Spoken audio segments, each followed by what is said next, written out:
Valentin Marie-Patricia, devoir de PS numéro 4, conduire et maîtriser un affrontement collectif.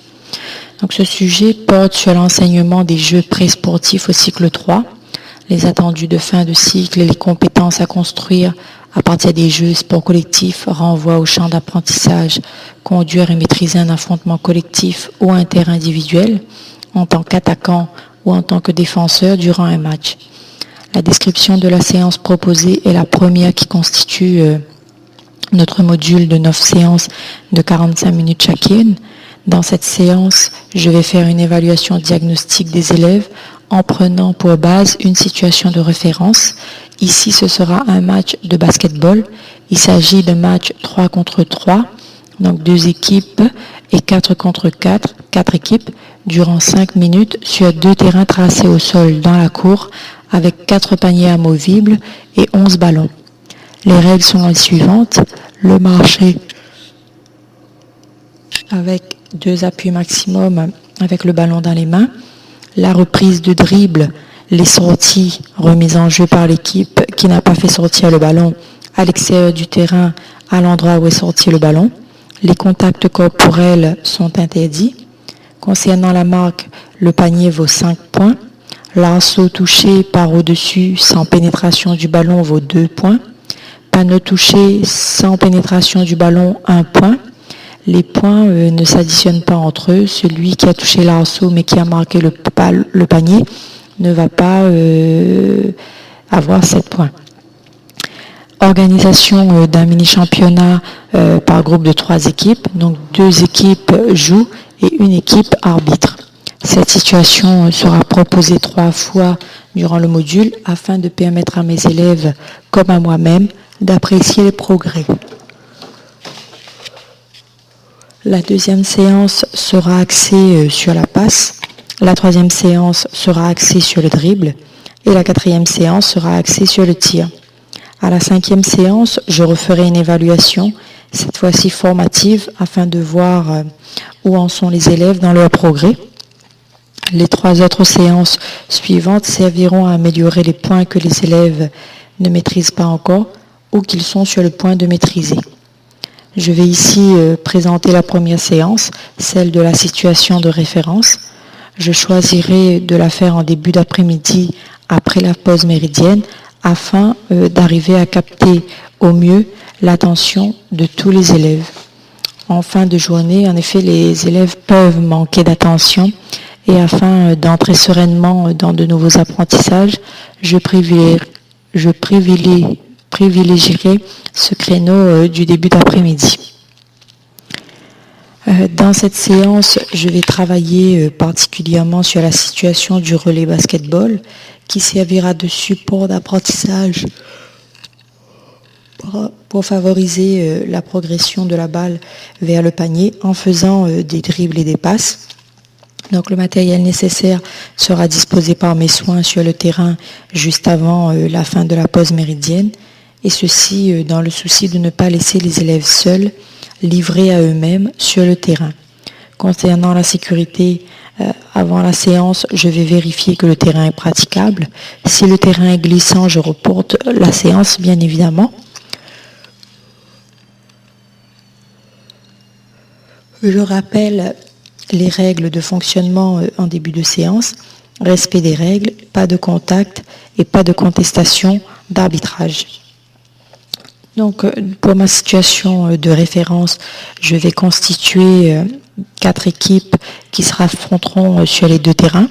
Donc une équipe de 10 joueurs qui se divise en 2 groupes de 5 joueurs et une équipe de 12 joueurs qui se divise en 2 groupes de 6 joueurs qui se positionneront face à face à 10 mètres de distance. Les joueurs se déplacent en dribble vers leur partenaire situé face à eux et à 5 mètres.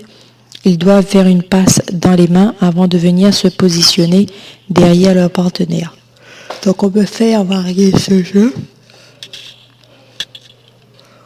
en diminuant ou en augmentant la distance de passe, en recevant la passe en mouvement, en se déplaçant en dribblant ou en effectuant un slalom, donc en retournant des plots, en faisant passer la balle sous des lattes posées sur des plots.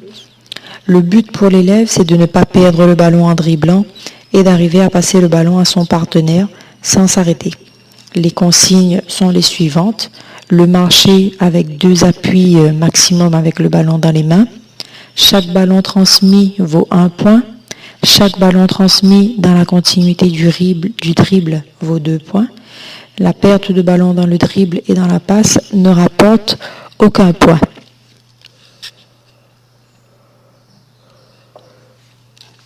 Lors des situations d'apprentissage, des groupes de besoins seront constitués afin d'aider les élèves éprouvant des difficultés à dribbler à le faire de manière correcte.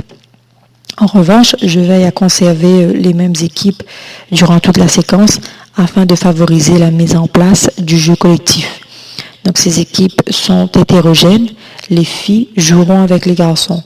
Donc ce choix s'explique par le souci d'équité, de renforcer l'égalité filles-garçons, de montrer aux élèves que malgré le fait que ce soit des équipes mixtes, ça n'empêche pas que les filles peuvent jouer aussi bien que les garçons. Donc montrer que ce cliché n'est pas justifié.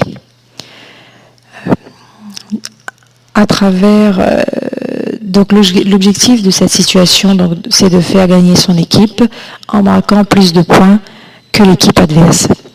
Donc à travers la pratique de ces jeux pré-sportifs collectifs, mes élèves construisent également des compétences méthodologiques et sociales en lien avec le socle commun de connaissances, de compétences et de culture, notamment avec la compétence 1, développer sa motricité et construire un langage du corps.